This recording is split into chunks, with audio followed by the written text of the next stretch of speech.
Jai Guruji, Jai Sangat Ji. The temple that Guruji built, away, far away from the clamor of New Delhi, lies a place where people's souls can be charged and their hearts seduced with beauty. Here, the air is fresh, the grass is green, and the eye brought up short by a gleaming white marble structure mounted by a massive granite linga. The linga proclaims that this place is the seat of Lord Shiva. It climbs to the sky, professing the rise of Shiva Dharma, or righteous, and a new dawn of religious consciousness. A figurine of Lord Ganesha, intelligence personified, greets the fortunate visitor to whom the temple doors have opened. Ahead of it, a beautiful statue in the front garden shows Lord Shiva as a handsome, fair youth. As fair as camphor, embodiment of mercy. He is the essence of the world, garlanded with serpents. May he, the father and the mother, forever live in our hearts. Our fulsome salutations to them. Karpurikaram Karunavataram Sansarisaram Bhujagendraharam Sada Vasantam Hridayarvyande Bhavan Bhavani Sahitam Namami. His wide, kind eyes are open. His face is relaxed in a half smile, and his hand is raised to grant blessings. His seat is an enormous open lotus flower, and he has for his canopy the five-headed serpent, Sheshnag. Inside the complex, a gleaming brass visage of the great Lord shows him in the same posture. Significantly, Shiva, the supreme yogi, is not meditating. He is on his tiger mat and has just uncrossed one of his legs, ready to look into the problems of his devotees. The sacred words Om Namo Shivaya are emblazoned inside the main hall. They offer an immortal promise that Lord Shiva's and indeed Guruji's help, for they are one and the same, is at hand to anyone who but trusts him. The making of this structure, that these grounds are indeed Lord Shankara's, is borne out by the numerous incidents that have been witnessed by those involved in its construction and those who frequent the temple. When the mandir was being built, the work faced many challenges, and each time these challenges were overcome miraculously, showing Guruji's involvement in every detail. At first, the ground had to be cleared of the scrubs, trees, and boulders before any construction could be started. But around every bush and under every boulder were snakes and more snakes. The laborers hired for the job got frightened and ran away. Undeterred, Raghubir, Guruji's devotee who was overseeing the making of the mandir, hired more laborers, but again, unable to tackle the huge number of snakes, they fled. Finally, Raghubir spoke to Guruji and told him of the problem. Guruji has just told him to hire more laborers, assuring him that this problem would not occur again. And indeed, the snakes disappeared from the site and the clearing proceeded in peace. The basic construction was undertaken during the rainy season, and yet every time the concrete was to be poured, the rains would obligingly halt. This happened so many times that everyone involved in the construction realized that these happenings were not sheer chance. As Guruji used to say, everything by choice, nothing by coincidence. The architectural design, as created by Guruji's devotee Ajay Bhardwaj, had to have the Shivlinga superstructure. The Shivlinga is the divine symbol of Lord Shiva above the dome of the temple. This would have been easy if the Shivlinga had a solid base, but the dome could not have taken the weight of a solid Shivlinga, and moreover, a hollow base would draw all eyes upwards into the Shivlinga, reminding us that we are within Guruji's Sharan. There was only one mason in Delhi who had the ability to do this, but he was in very difficult circumstances. How Raghubir managed to find this particular person and how this person was able to build this Shivlinga is another satsang in itself. Enough to say here that the sheer beauty of the architectural and engineering feats on display are testaments of Guruji's grace. The Bade Mandir is his seat of spirituality, the favored land of Shiva and Nanak. Here, Omkar and Om are one, reflecting of each other timelessly.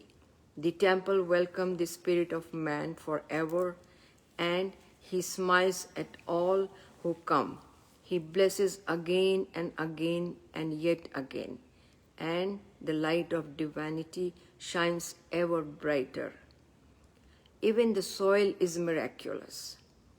As the mandir and its surroundings were developed, it was clear that the place was and is indeed favored by Lord Shiva. Even to the casual observer, the growth of the plants and trees was exceptional. A lady planted at the temple a few of the flowering plants she had bought for her farmhouse.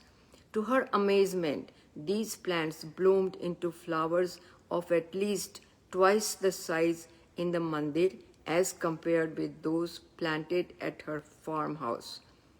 Once permission was sought from Guruji to have the lawn grass recarpeted. He gave his go-ahead, but there was not much time left. A temple function was fast approaching. The temple gardener went ahead with the task. Once the grass was laid down, it was clear that the decision was not correct on two counts. More time should have been given for appreciable growth of the new carpet of grass, and the variety that had been selected was one that tends to cut the feet initially and becomes soft only after the first cutting, which was out of question due to paucity of time. However, to everyone's amazement, the grass grew exceptionally fast. The first cutting was taken up well before the function, and the growth was so good that another trimming was managed just before the function.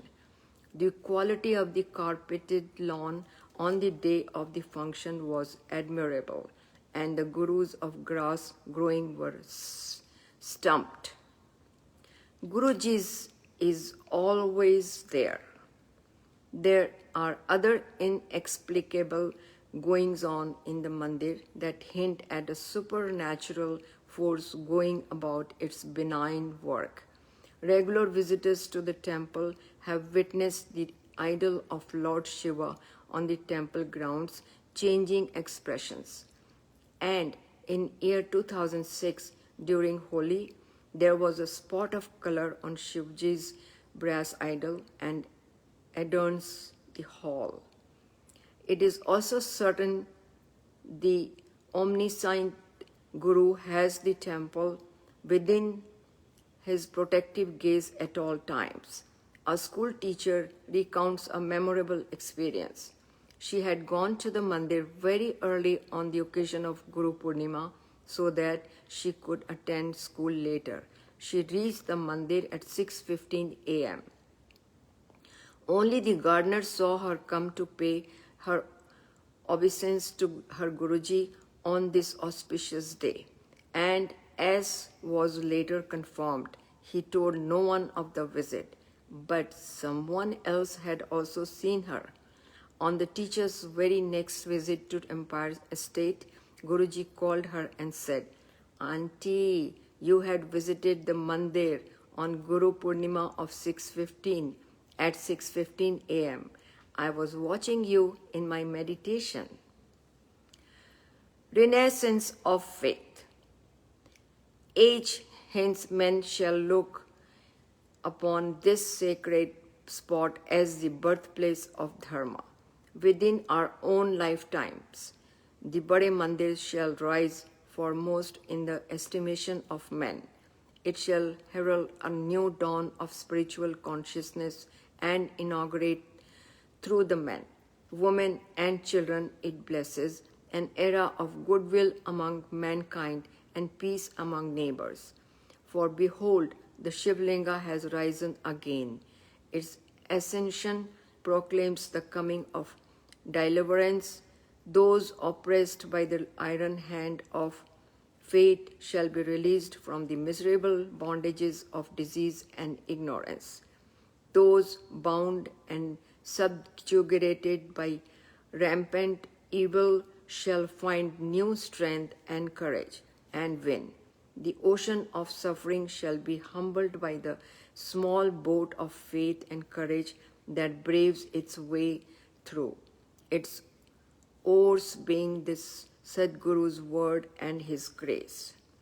Om Namah Shivaya, the wayfarers shall cry, Shivji Sada Sahai, and they shall find safe harbor in time of crisis and moments of searing agony.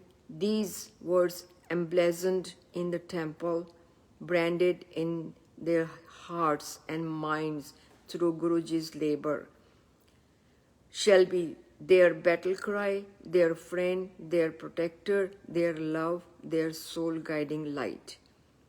Adharma shall be caught at its climax, and they shall be saved.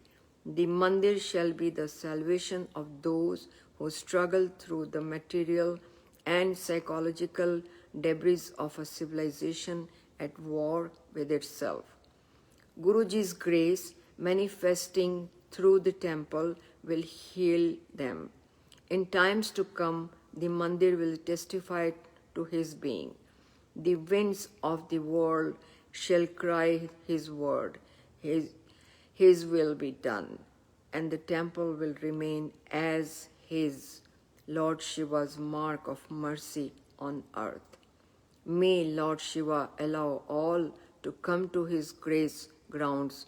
May he grant all the wishes of those who come, and may the Sadguru forever keep us in his Sharan.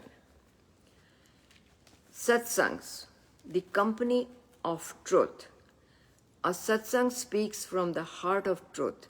It is the truth rendered in words, and it has the wonderful potency to lift its hearers or readers above their mind stream. The satsang is a devotional tool, one that has a long and revered standing in the religious tradition of this country. A satsang occurs when a group of people talk, or in this case, write about their experiences in faith. Through natural sympathetic listening or reading, it draws its audience into the circle of faith. As an electron carries an electric charge, a satsang carries a charge of faith. These satsangs are for those standing on the edge of skepticism and faith. Each satsang, as we have learned from Guruji, blesses both the reader and the writer. Each one offers a turning point in the life of an individual as distressed as you are. Each also offers a continuation, a reaffirmation, a moment of faith For in Guruji's presence, we are in the presence of Him whose light is more radiant than the instantaneous luminescence of all the suns in the universe. And each puts the sword to doubt, which walks so many times arms in arm with faith. Doubt and faith both inhabit our world of contradictions and contrariness. Satsang put the doubt to sword. Each of these true life stories show how the spirit of man rises up to claim its innate faith. We call that faith Guruji. Others have called him by different names, all as dear, as loving as him. The satsang offer you who are wondering whether to take the leap of faith, a springboard, listen to them and dive headlong. The divine holds you in his arms. All these stories of innumerable devotees scattered all over the country are miracles. But what is a miracle? It is the moment of faith in hearts. It is first and foremost a miracle of love, and only then an evidence of the supernatural in our natural affairs. So, the characters of these stories, Guruji's innumerable devotees, are writing of experiences that found them overwhelmed, overawed, that made them vulnerable and defenseless, that stretched their faith, that tested their spirit, that showed the chinks in their armor, that made them strong, courageous, enduring, and hopeful. They are reporting experiences of being carried away by a divine current. They are talking about the light they saw in the dark night.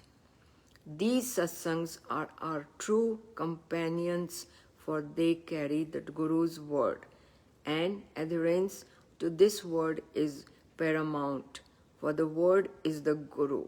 The satsang carry the energy of Guruji. They not only recount how his divine will saved and nurtured his devotees, they embody that energy and allow you to savor it and to be benefited by it. Each of these satsangs speaks of Guruji's love for his children and the many pains he took to take care of them. It is time for his children now to bear his word in mind, to honor it in speech and deed, and not to besmirch his memory. The satsangs are the many leaves of the great tree of truth, each singing its song, each rustling with faith.